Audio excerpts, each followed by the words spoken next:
బాబుబలి 2013 సంవత్సరం municipal panchayat elections లో మంచి విజయాలతో ఏపీకి తర్వాత రాజుగా సిద్ధమవుతాడు. అతను యువరాజుగా ఉన్నప్పటి నుంచి దేవయాని అదేనండి హైదరాబాద్ మీద మనసు పడుతూ ఉంటాడు. ఆమెతో పీకల్లోతుగా ప్రేమ వ్యవహారం నడుస్తూ ఉంటుంది.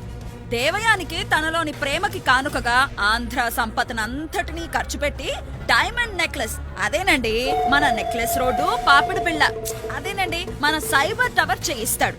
ఇక బాబుబలి నాటకీయ పరిణామాల మధ్య ఆంధ్ర రాజుగా ఎన్నికవుతాడు. కల్వకుంట దేవ బాబుబలి మీద ద్వేషంతో ఉంటాడు. అతనికి దేవయాని మీద రాజ్యం మీద మనసవుతుంది. అవకాశం కోసం ఎదురు చూస్తూ తిరుగుబాటు చేస్తూ ఉంటాడు. తను ఉపన్యాసాల్లో దిట్ట, వాటితోనే ప్రజలను మభ్యపెడుతూ ఉంటాడు. దిగ్విజాల దేవ ఇతనే ముఖ్య విలన్. తన కొడుకు కాని కొడుకు రాహుల్ దేవ మానసిక వికలాంగుడు అయినప్పటికీ అతన్ని మహారాజును చెయ్యాలని చూస్తూ ఉంటాడు. అందుకు కావలసిన కుయుక్తులన్నీ పన్నుతూ ఉంటాడు. శనిగామి రాజ్యాన్ని పరోక్షంగా పాలిస్తూ ఉంటుంది. తన మానసిక వికలాంగుడైన కొడుకు కోసం ఏమైనా చేయడానికి సిద్ధంగా ఉంటుంది. అందుకోసం దిగ్విజాల దేవని ఆంధ్ర వాళ్ళ రక్తం తర్పణం చేయి, వాళ్ళ రక్తంతో స్విస్ బ్యాంకులు నింపే అని పురమాయిస్తూ ఉంటుంది. తన కొడుక్కి అండగా ఉంటాడని దేవయానిని రాజ్యంలో సగభాగాన్ని కల్వకుంటిదేవకి ఇచ్చి వేస్తుంది. రాజ్యాధికారం వచ్చిన తర్వాత కల్వకుంటిదేవ శనిగామితో ఉడతా ఉడతా ఉచ్ ప్రామిస్లన్నీ తుచ్ అని వెక్కిరించేసరికి పశ్చాత్తాపడుతుంది. ఇక జగనయ్య రాయలసీమ యాసతో నోటికొచ్చిన అబద్ధాలన్నీ చెప్తూ ఉంటాడు.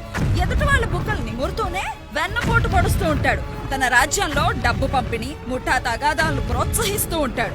అతను కూడా దేవయాని మీద కన్నేస్తాడు. ముందు శనిగామితో మంచిగా ఉండి తనకు దేవయానిని అప్పగించమని అడుగుతాడు. ఆమె కాదనేసరికి శనిగామి మీదకి తన సేనతో దండెత్తుకొస్తాడు. ఇక కట్టప్ప కిరికిరి శనిగామి రాజరికానికి వీర విధేయుడుగా ఉంటాడు. రాహుల్ దేవని చక్రవర్తిని చేయటానికి 5 కోట్ల ప్రజలను మోసం చేస్తాడు. అతనికి తెలిసిన రాజ్య రహస్యాన్ని ప్రజలకు చెప్పకుండా కుట్రలేమి జరగకుండా తను అడ్డుపడుతున్నట్లు డ్రామాలతో ప్రజలను నమ్మించి నమ్మక ద్రోహం చేసి మూకుమ్మడిగా వెన్నుపోటు పొడుస్తాడు. ఆ తర్వాత పశ్చాత్తాపడి బయటకు రావటానికి సిగ్గుపడి ఇంటికే పరిమితం అవుతాడు. ఇక శివుడు అతను మంచి దేశభక్తి కలవాడు.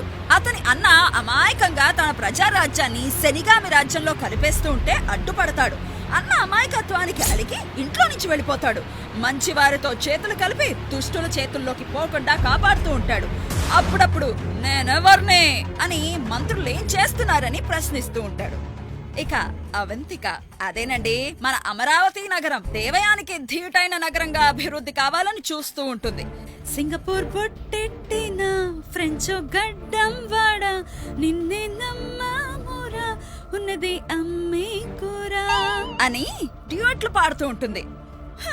మొత్తానికి అలా అయ్యిందండి ఆంధ్ర బలి.